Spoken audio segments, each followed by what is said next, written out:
I'm videoing this. Hopefully I can put it on Facebook later. All right, I'm not very loud spoken, so I'll try to speak up for everyone. My name is Ben McCaslin. I was placed on the board as of a couple of months ago. This is my wife and my two daughters. We moved into the neighborhood about a year ago, and I was told that we were needing people to help on the board. And my very first meeting, I was told by Tony that I would be the president of the board. So I'm willing to fill that position, and I guess I'll start here just by noting a couple things that we've been talking about in meetings that we've had together. And one of those is we've noticed that there has been a lot of complaints that have made their way through the grapevine to us through social media and other sources. One of the things that we wanted to note, a couple of those have been loose dogs or people driving too fast down the roadways. We would ask everyone to please give us some type of written notice of any complaints you have rather than just sending them through social media, so that we will have a record of that and can take action during our board meetings. Okay. The next topic obviously is kind of a major one, and it's the condition of the roads and road repairs and what's to come in the future in that regard. And the board has discussed that over the last couple of meetings. And what we've done is several of us have driven around the neighborhood and just kind of looked at the roads and figured out, okay, what areas do we need to address in the immediate future that are the worst areas? And we've all kind of agreed on what those areas are. So I'll kind of discuss those, and then, if anybody has at the end, if anybody has any issues with the roads they'd like to address, we'll certainly open it up and let you, say anything in that regard that you might want to. So I'll just kind of start with the main areas.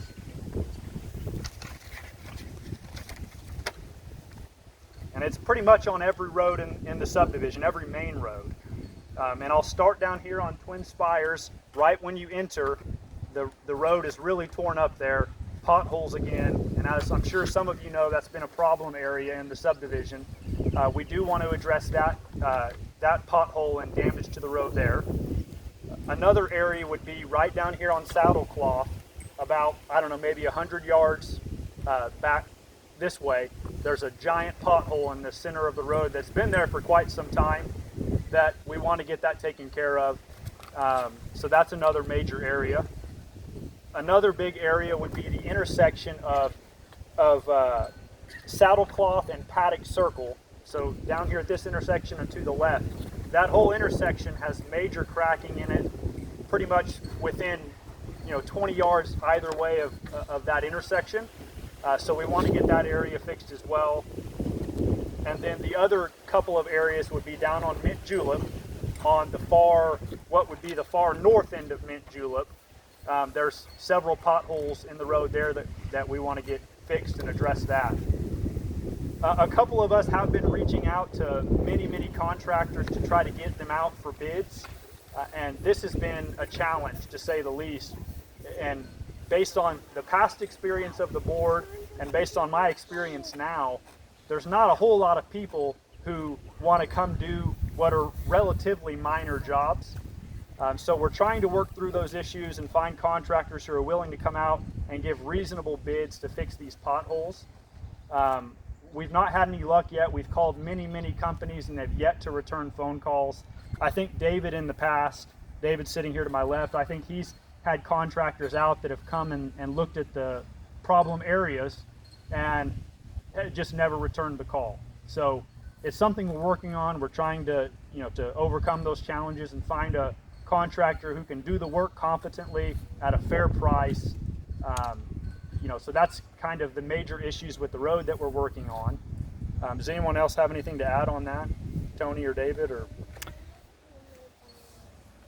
Well, I don't know if we want to do this right now, but I might talk money for just a minute. He's the money man. And yeah, so I think we mentioned this in the letter, but we'll just repeat this. But basically with the last board, a couple boards ago I was on the board, and then I left last summer. We had 5 board members, on the board, and out of those 5 board members, 1 got pregnant and 3 moved out in the neighborhood. So that left Tony by herself on the board. And so I told her I would help through this period. My name was still on the checking account. So I said, well, hey, I'll help you with the billing and I'll help you through that period. So I want to tell you where we're at right now as far as money. So we have 3 times repaired the roads. The first time, and these are approximate, the first time was about 25 grand. The second time was about 25 grand. And the third time was about 11 grand. Okay? So those 3 repairs over the years, right, add up to just over 60 grand. Right now in the bank, we do have $61,000 in our savings account to put towards the roads. All right? So we should be able to get bids in and get those roads repaired and come in under that 61,000 with the limited repairs that he has outlined. In addition to the 61,000 in savings, we have 17,000 in our checking account. We had gone through the due cycle. We started with 50,000 in savings. I was able to put another 10,000 in because of the dues and where we were at.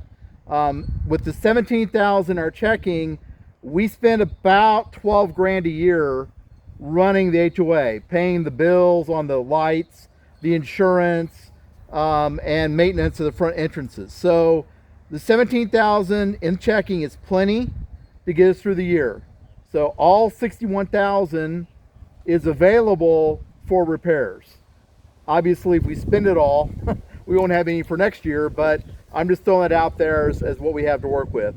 And I will say briefly that the 2 companies that I walked through that really just stopped returning calls after that was at the intersection. Basically, Preakness and Mint Julep was around the drainage ditch, and my fear, I don't want Preakness Bridge to sink, because that's going to be it's eroding out from underneath that a little bit. And so I was trying to get people up there to say, hey, what can we do to this channel to make this last long term? I will say both of them were like, you're over worrying, this bridge is in good shape. But I said, well, let's look long term. How do we fix this, yard erosion, drainage problem? Both of them said, well, let's look at it. And then that was it. They wouldn't talk to me again. And both of them, I said, hey, I've got a budget at the time, I said, of, max 50,000. And they both felt like that was inadequate to do any type of concrete channel or anything for the drainage ditch. So that's, I know roads are a critical issue. They got to get fixed. Eventually, the day will come that we have to worry about the drainage ditch too. So I don't know we want to spend all of our money fixing the potholes, but you got to think of these budgets. We have never done an assessment. We hope not to in the neighborhood. So, it's a balancing of priorities type thing. So, yeah, that's my treasurer's report on there. And how many people haven't paid their dues? So we have 14 homes that have not paid so far. We have, so we have 14 homes unpaid, and if you want the exact numbers on the balances, we have $17,741 in the bank, in the checking. We have $699 on my desk waiting to be deposited, because I went by the P.O. box right before the meeting. So I wanted to see who had paid and everything right before the meeting. We have $61,355 in savings. We have 14 homes that have yet to pay, and they'll get another letter in July with the late fee if they don't pay by July 1st. And that would be another $2,448 in income on the dues, basically. We spend, on average, about $500 a month for the lights, I think you guys know we lease the lights from OG&E. We don't own the light poles, so we got, and so if they break, OG&E has to replace them. And obviously we pay the electricity on them. We pay insurance every month, liability insurance and D&O insurance for the board and stuff. That's another $177 a month. And then we spend a couple of grand a year on landscaping the front entrances. So we pay $90 a month for maintenance. And then in the spring, we paid money for them to redo it, basically. So that's where our money's going, other than the roads. So if we start meeting in the church again, we give a small, $100 honorarium to the church for letting us use their space. And I think, in a year's time, we spend maybe a couple $100 on, entertainment, cookies, things like that. I wanted to buy cookies for tonight, but Tony assured me that a potluck would bring much more variety to the party, but whatever. What can I say? And stuff. So, our expenses are modest, other than the roads. So, yeah. Treasurer's report done. Yeah, the question? Yeah, I'm new to the neighborhood. Me and my wife, Pam. Welcome. I'm a former bridge contractor, road contractor, and engineer. We'd love to talk to you. Yeah. I'd be happy to look at the ditch. I've only been, she's been here 3 months, but I had to stay on our last farm. Okay. Get it sold. And I'm not familiar with where it's at. Okay. So I'd have to show me.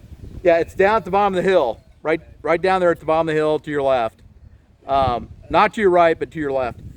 But I will say this. It is written in the bylaws that we cannot hire a resident of the neighborhood for any contracts. But if you know a contractor that would love to do it or whatever. You said he's retired. Yeah, I know, but I'm just throwing it out there. We used to hire a neighborhood kid to do the front landscaping. And somebody actually raised it as an issue. It's like it was a 15-year-old kid. I mean, come on. They're like, nope, you can't hire a resident in the neighborhood. It's, conflict of interest. Whatever, all right. So I decided to bring it up. But thank you. But I would be happy to take a look at it. Sure. Make it burn on drainage and issues like that. Right. Awesome. Hey, can I get your name for the, again, for the, Billy McBride, okay, 7102 Champion Circle. 7102 Champion. So a neighbor of the president.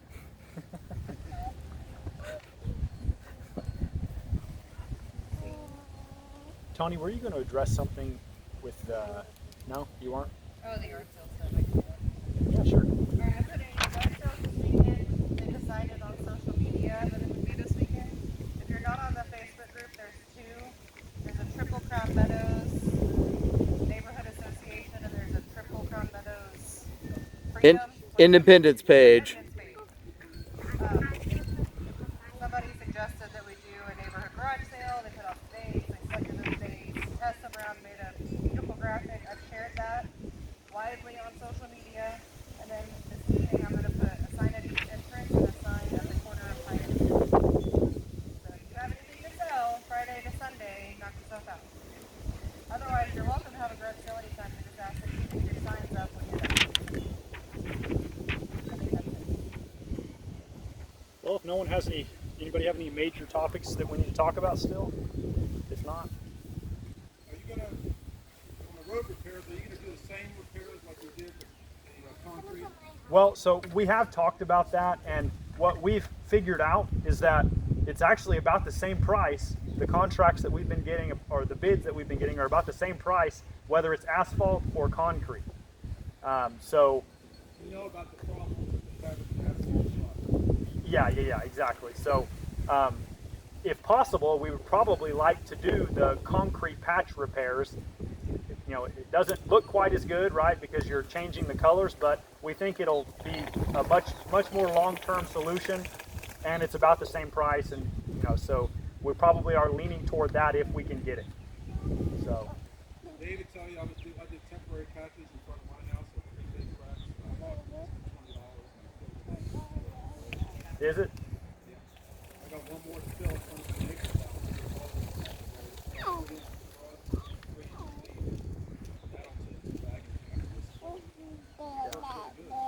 So far it's been, I don't know.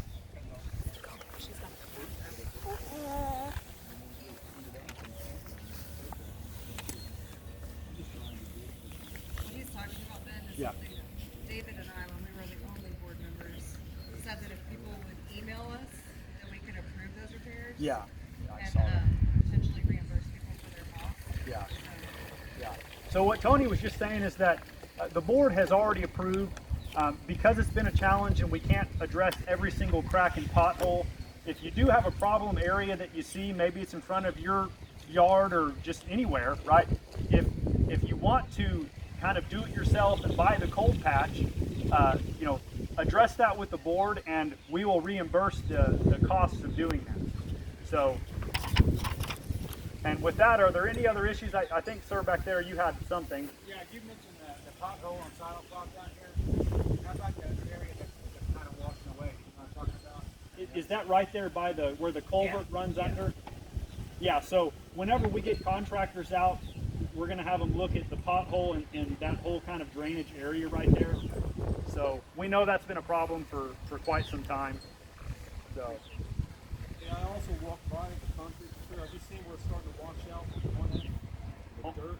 Check it out. The dirt. They're not sealed. And the dirt's washing out on the west end of one of them. okay. Does the concrete go all the way up to the edge of the? It's out in the middle of the road. Yeah. You can see where the ground is washed out. I look out for what the long term is. It's washed out underneath it. It looks like it's sealed, but they're not sealed. Okay.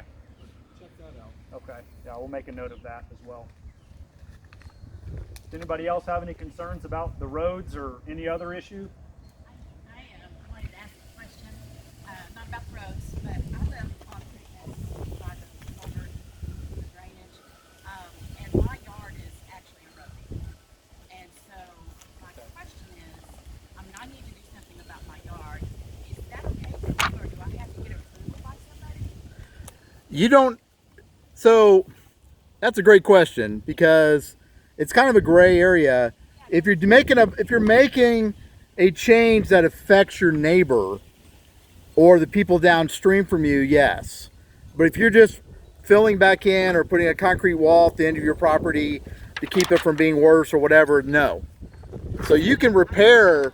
I don't know if it would affect my neighbor or not. Right. Well, The water's running now, so I don't know. right. I would make a difference. That's why we tried to get a hydrology engineer to do a study so we can answer those questions. The fact that we've had zero luck with that, you know, my personal opinion is go for it. And I will point out that I'm technically not on the board right now because that's not an official answer. Tony's got her hand up, so I'll but give you an official answer, yes. So you'll see, like, on the Facebook group, some people are like, oh, you don't have to have approval from the board. And you don't. But if you don't have it and something comes back later and we don't have it, that the board approved it, like if we're pretty chill, but if a board comes in and they're not chill and they want to come back on you for changing something, then you'd have to revert it back. So it's worth it just to send us an email. My husband is on the architecture board, Devin. I don't know. You're not Devin. There's another guy named Devin that's on the board. These guys, Larry is the vice president. I don't think he's here yet, but somebody will come out and disapprove it. So then if it does affect your neighbor, Where do I find the email? the email is tcmna@tcmna.org. right. It was on the letter we sent you with the dues. And it was on the receipt we sent you with that, and it's on the website. And Well, I live at that house right there. You can always leave a letter in there and I'll get it. The house on the corner with the basketball goal. Okay. Right there. Okay. Oh, just ask them. Yeah. They'll give it to you. Yeah, it's on there. Well, I asked before and I was told I needed to get approval, but. Just get it. 'Cause No, I yeah. was told to wait, because there was going to be something with me, Right. but I'm looking. Yes, sir. And my yard keeps eroding. Do you have a printed covenant? Yes, We're we do. working on it. I got a neighbors that we've all moved in the last year, and nobody knows anything about it. So you didn't get it with your closing documents when you bought your house? No. Because we supply, when somebody closes on the house, they ask the HOA, is this house current on their dues? Are there any liens? And we supply a PDF copy of the covenants at that time. Are you on Facebook? Nobody ever did it. I mean, Okay. Are you on Facebook? Are you on Facebook? Okay. So if you email us, we can email you a PDF. okay, yeah. Okay? And I've got, like I said, I've got 3 neighbors, that all 3 of them Yeah. It might be good just to asked each send it other out. about it, and nobody knows anything about it. Yeah, we're happy to email them to anybody that wants a PDF. They're kind of thick, so we don't like print off 30-page copies and pass them out. But your realtor or your closing agent was supposed to print out the 30-page copy and give it to you. So, They said there's covenants, but they didn't have anything. okay. Are they online? They're on Facebook. Yeah. I'm sorry, what are they on? They're on Facebook. If you click files on the Facebook page. But that's okay. We'll email them. We email them to anybody. No big deal. I don't do that stuff. Yeah. What was your question, sir? I do email. The email address is tcmna@tcmna.org.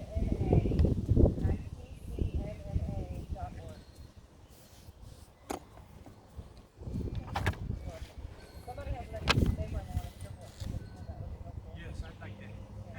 Anybody? Anybody else have any questions or concerns? What about buildings? You have to have approval. You have to put it on the, Yeah, just email. okay. Just email, one of us will email back, hey, we got your email, and then we'll forward it to the architectural committee, and one of them will get a hold of you. And sometimes it takes a week or two, just because we all have jobs and families, and there was a pandemic and all that, but somebody will get to you. And I will just say what they're going to be looking for. It's always the same questions. So I'll just toss these out here. Maximum size is 1,200 square feet. Okay. And I know if you look around, you're going to find some that are bigger, but it's like Tony was saying before, sometimes the board wasn't active about chasing people down. So, but the covenants say 1,200 square feet. The color and composition have to be compatible with your house. So, I mean, I don't think anyone out here is anything weird, but, if you're thinking a clown house building or something, that's not going to work. And if it has to be a concrete drive up to the house, up to the door, okay? And I know you're sitting on gravel right now, and there was actually a kerfuffle over that. So it's the best way I can put it. But any building with a garage door has to have a concrete drive to it. There's no other. You don't have a garage door, you don't need the driveway. Okay? It's basically, if the car's going in it, it's got to have concrete. If you're doing anything else, no big deal. And these little buildings, these portable buildings, that kind of stuff, obviously no driveway or anything like that's required on there. And the setback from the property line is supposed to be 10 feet. But there are some situations where the driveways are so close to each other and people want to line them up at the end of their driveway that occasionally there will be an exception granted for that by the architectural committee. But if you are talking to a builder and you're trying to get a bid, and say, look, it's got to be 10 feet in, it's got to be concrete driveway, it's going to be less than 1,200 square feet, you're going to get approved by the architectural committee when the day comes. If you're doing something other than that, you better get approval first so, before you get your bids. Well, not the middle, the back of the yard. We have a big, long backyard. Yeah. I don't have to put a driveway down there. No driveway unless it's a garage. Yeah, it's not a permanent structure, so does it even have to go through the board? It's supposed to see that its color and composition is compatible with the house. I got my husband who's on the architectural committee walking over right now. But better to get it approved, because then if another board comes through 10 years later, you say, I have approval. There's nothing they can do. And it's not like they're going to say no. I mean, if unless you're doing something really weird, you know, type thing. So, yeah. It's architectural committee questions. That's why I had you walk over, Brian. Brian, they were just asking architectural committee questions. That's why I asked you. This is Brian. He's on the architectural committee. He's pretty chill. He's a plumber, so he'll come and talk to you normally on weekends, but if he can come in the evening, he will. So. Do you guys have any other architectural committee questions?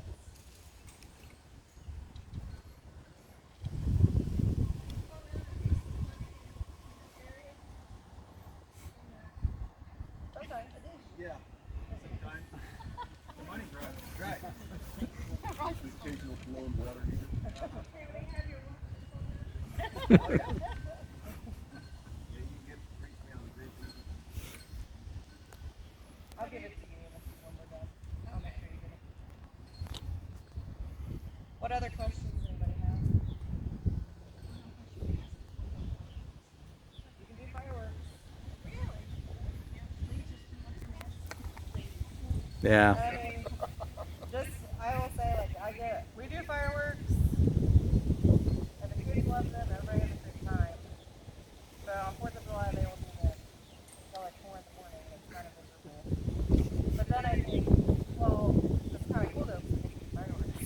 Because not everywhere can, right? So just direct the dogs and turn up your sound machine is all I know to say. Because I guess they tried to limit the time, but it just didn't.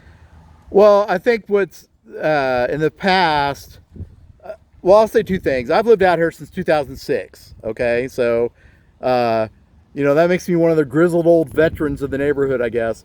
And because we are in the county, there's no regulations on fireworks.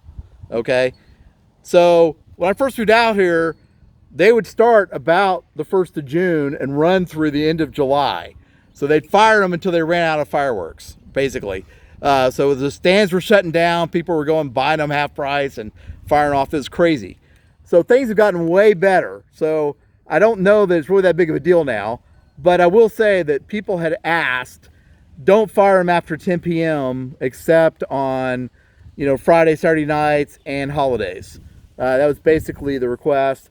And if you're shooting them off from the street, sweep your stuff out of the street. It's really annoying to drive through and have all these firework pieces out in the street. And I know I don't shoot the fireworks off. I did the first year I was here. I don't anymore. And yet I got fireworks in my yard every year. Ordnance lands all over the place out here. So just be careful and make a good faith effort to clean up after yourselves, you know. But you are in the county, and you're in Logan County, not Oklahoma County. So there's almost no rules out here for anything, just FYI. So there's no animal control. You are the animal control. You know, there's no fireworks control. You know, just be kind to your neighbors. That's all I can say.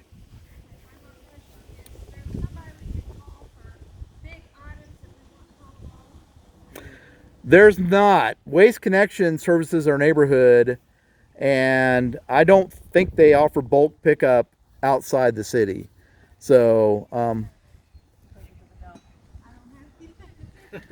well, you know, there are trash removal services and stuff you can call, but Waste Connections, our trash provider, you can call them, but I think it's kind of expensive. We don't have regular bulk days like the city does, which is a bummer. So you can't anymore as of July 1st. So DQ was paying for that dumpster and the grant money ran out. So yeah, but the dumpster's gone.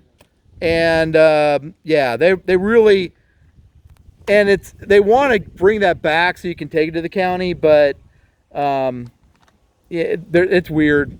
I'd say call. Your mileage may vary. You know. When I went down there, people were taking the regular trash there. Yeah, yeah. It turned out to be a real problem for them. So Yeah. And my only concern about fireworks is if eventually the field is really, really dry, it's a really bad fire hazard. Over the 10 years, we've had 3 really bad fires Yeah. right around here. The last one, they had to bring air tankers in. If you're shooting fireworks near nature, be careful. The field's a real hazard. And if you start it, you get to pay. We are a volunteer fire department district. If you are a member of the district, I think many of you, about a third of the homes out here pay the Sooner Fire Department annual dues. It's $75 a year to be a member. Usually you get a discount on your homeowners if you're a member. If you're not a member, you start a fire. The fire department responds. They don't check your membership stats. They respond no matter what. But then a couple days later, they'll look up to see if you were a member or not. And if not, I get to send you a bill. So, yeah. Well, you know if you pay your $75 a year or not to Sooner, Volunteer Fire Department. And if you don't, it's soonerfire.org. And it's $75 a year to be a member. And most, like I said, most homeowners policies do give you a discount for being a member. So it usually ends up costing you nothing. It depends on who you have. I have State Farm and they don't. So, okay. but most of them do. So. Any other questions or concerns?